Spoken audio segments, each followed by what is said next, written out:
Bonjour tout le monde, alors aujourd'hui je débarque avec une sorte de, oui, de revue en fait de produits que j'ai pu glaner au fil de ces dernières semaines, derniers mois, et auxquels j'ai pas consacré forcément une revue parce que ça va être un truc qu'on achète par-ci, un autre par-là, et du coup au bout de quelques mois, bah, ça fait quelques produits dont j'ai jamais encore parlé, et voilà, je les ai réunis et je vais vous en parler tout de suite.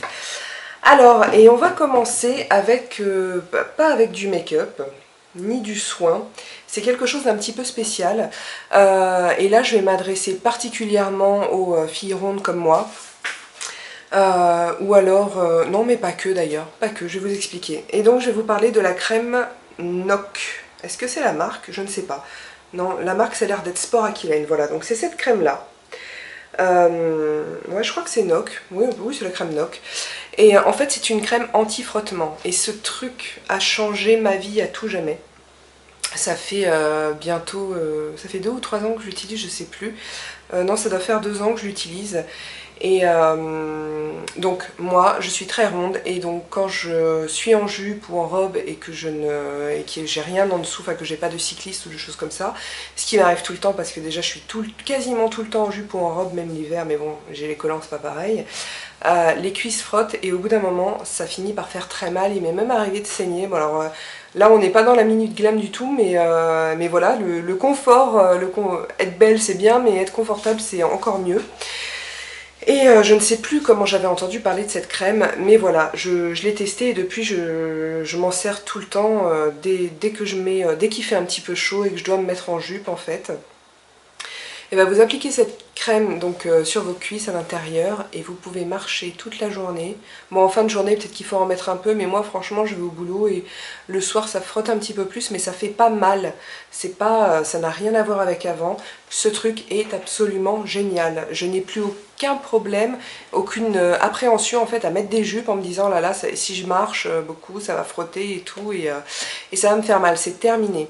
Je vais vous dire quand même ce qu'il raconte. Donc c'est une crème anti-frottement en poulet échauffement, parce que c'est pas que pour l'usage que j'en fais, vous pouvez aussi en mettre sur les pieds si vous avez des chaussures qui vous font mal ou des choses comme ça. Moi je l'ai testé sur une paire de tongs.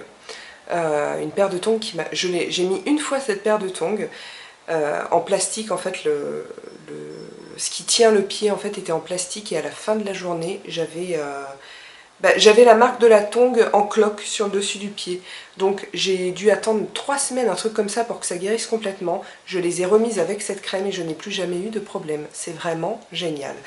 Et donc qu'est-ce qu'ils disent? NOC, pourquoi? Pour se protéger des frottements, donc pieds, plis de laine entre jambes, aisselles, mamelons. C'est la minute glam.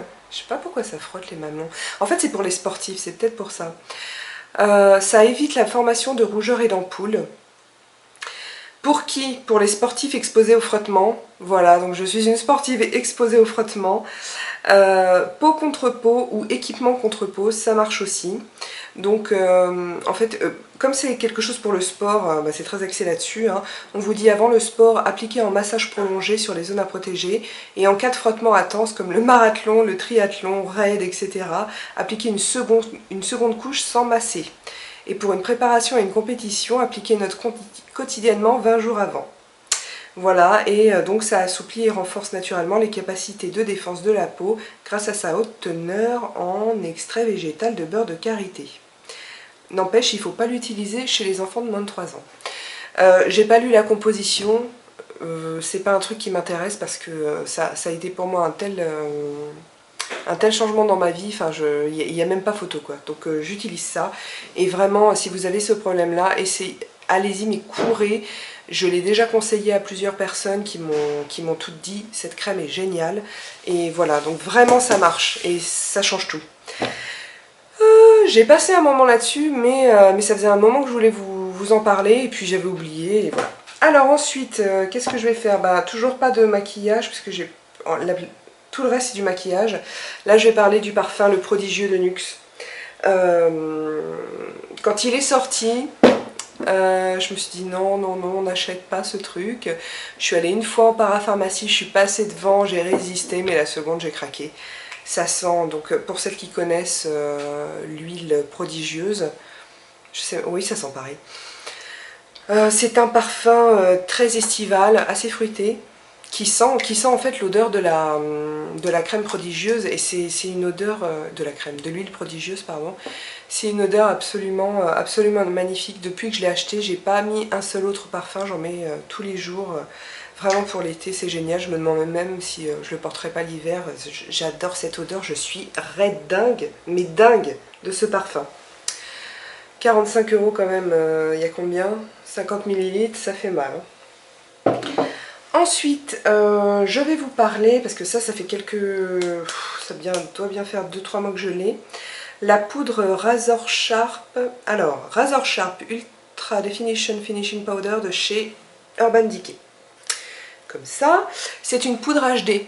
Et ce que j'aime bien, donc une poudre HD, les poudres HD sont des poudres très fines, qui sont notamment recommandées, alors moi je m'en sers pour tout le visage et parce que je préfère, mais pour poudrer l'anti-cerne, on voit vraiment une différence avec les poudres normales. Hein.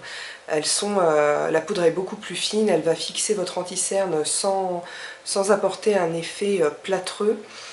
Et voilà, et ce qui est intéressant dans cette poudre là, c'est que contrairement à la Make Up Forever ou à celle de chez MAC, après je ne les connais pas les autres, elle n'est pas blanche, elle est un petit peu teintée. Sur le visage, je trouve néanmoins, mais après c'est comme toutes les poudres HD presque, enfin, que j'ai testées. J'ai aussi testé le LF, ça blanchit un chouïa le teint. Mais rien de grave, d'autant que ce genre de poudre, en fait, vous poudrez le visage et ensuite, c'est comme si ça se fondait avec tout le reste et le côté plâtre s'en va. Et donc également le côté un petit peu blanchi, mais qui est très léger avec celle-ci. En revanche, comme d'hab chez Urban Decay, il m'énerve en ce moment, je sais pas. Je fais ma crise anti, même, non pas anti parce que j'adore leurs produits, mais ils me fatiguent avec leurs emballages. Donc voici la chose. Vous enlevez le capuchon et là, j'ai envie de dire que c'est le drame. Vous avez une sorte de houppette que vous devez vous appliquer sur le visage. En fait, en retournant le pot, la poudre qui est dedans va venir alimenter ce truc-là. Moi, je n'aime pas poser ma poudre avec ce genre de choses. Sauf de temps en temps, quand je fais des maquillages spéciaux où j'ai besoin de faire extrêmement bien tenir mon fond de teint et d'y aller, et plutôt que de balayer, je vais y aller, oui, avec une houppette, mais encore pas celle-là. Je préfère les houpettes qu'on peut tenir à la main et qu'on peut rouler un petit peu comme ça sur le visage. Voilà, et donc ça, mais je comprends pas Urban Decay. Qu'est-ce que c'est que ce truc? Je m'énerve toute seule. Donc qu'est-ce que je suis obligée de faire? Eh ben, je suis obligée d'ouvrir. En fait, je suis obligée de tapoter comme ça, de retourner, d'ouvrir. Et avec ce qu'il y a là-dedans, je vais choper ça avec un pinceau pour... attendez, du coup, je vous la montre un peu mieux. Voilà. Je suis obligée d'aller avec un pinceau récupérer la poudre. Mais ça m'énerve. Il faudrait que je la... Il me reste un fond de poudre HD, ELF. Il faut que je mette ça dans l'emballage ELF parce que vraiment ça m'énerve, ça m'énerve. Mais à part ça, c'est une super poudre. Je vous la recommande.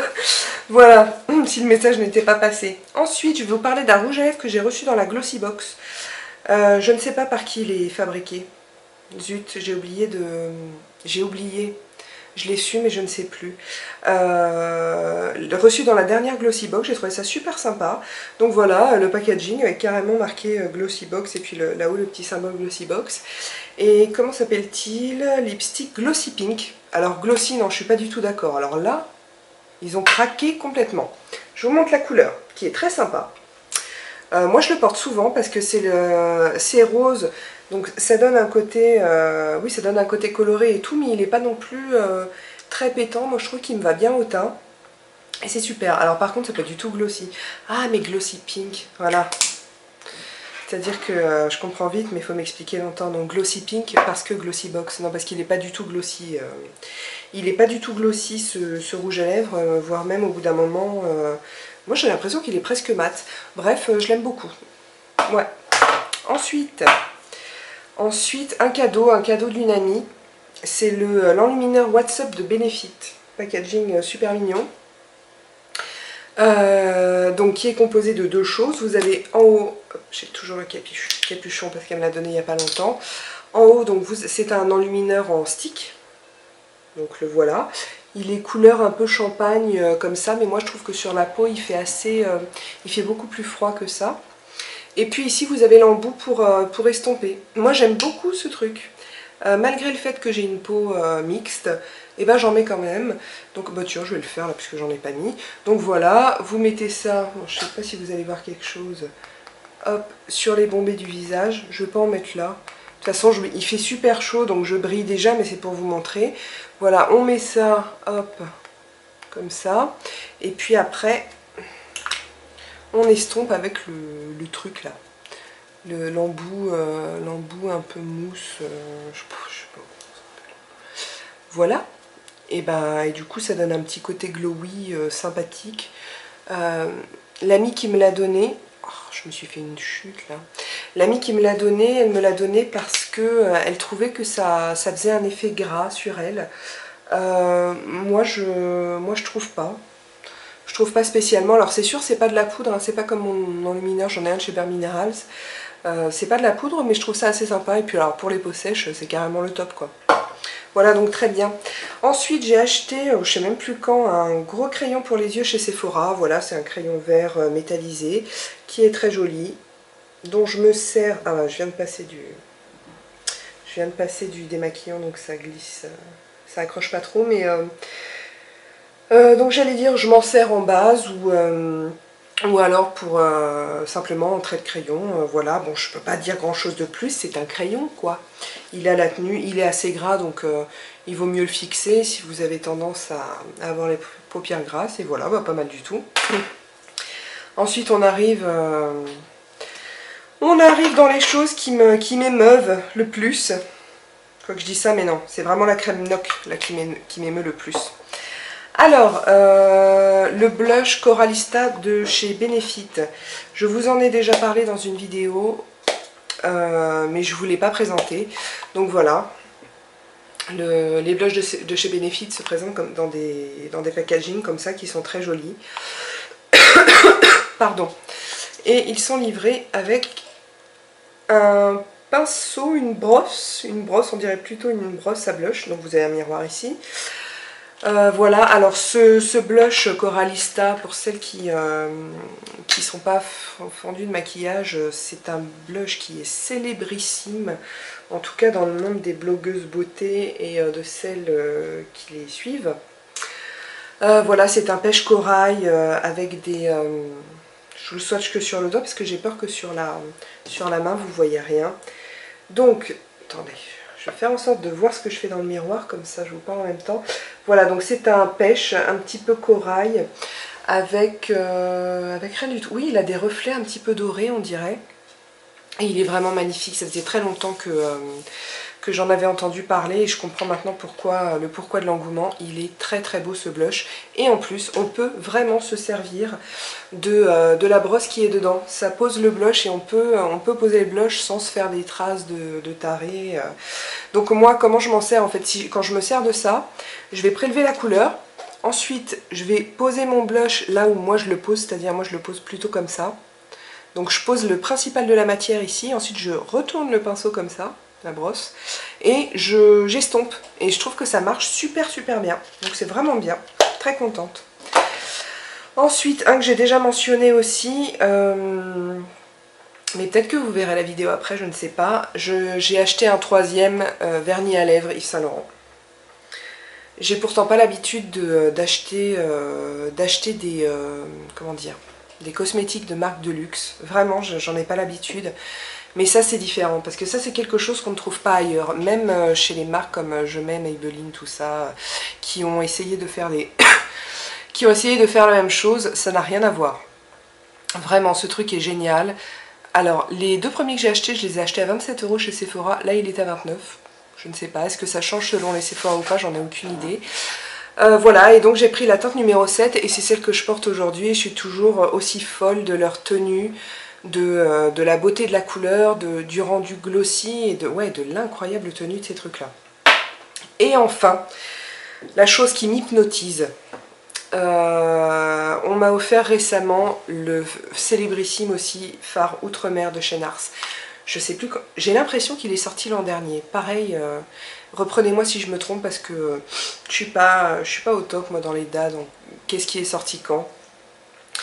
Mais en tout cas, je le vois partout. Je sais pas si la caméra va rendre justice à la beauté de ce bleu incroyable. Incroyable. Quand on me l'a offert, j'ai passé quelques heures en fait à l'ouvrir tout le temps, juste pour regarder cette couleur incroyable. Incroyable. Voilà. Malheureusement, c'est pas aussi... Bon, je m'en suis servi qu'une fois, donc je vais pas... Pour l'instant, je m'en suis servi une fois, et ce n'est pas... c'est pas que c'est pas aussi intense, mais c'est pas aussi vibrant sur la paupière que là-dedans. Mais je pense que je vais réessayer en posant une base blanche en dessous, et là je devrais avoir le résultat que je veux. Peut-être que, de toute façon, c'est sûr que je vais faire un tuto avec ça, il faut que je fasse un tuto avec cette couleur, donc je reparlerai un petit peu de la facilité ou pas d'application, etc. Et puis je vais attendre de m'en servir un petit peu plus. Voilà. Je sais pas trop combien de temps a duré cette vidéo, j'ai l'impression que je parle depuis des heures. Voilà en tout cas le melting pot, des produits que j'ai achetés ces derniers mois et dont j'ai voulu vous parler et auxquels j'avais pas consacré forcément de revue puisque c'était des achats épars comme ça de ci de là. Alors j'espère que ça vous a plu. Si vous avez des questions sur les produits ou si vous voulez me reprendre sur une bêtise que j'ai dite, n'hésitez pas à le faire sur ma chaîne YouTube, sur le blog ou sur la page Facebook du blog. En attendant la prochaine vidéo, je vous embrasse et je vous dis à bientôt.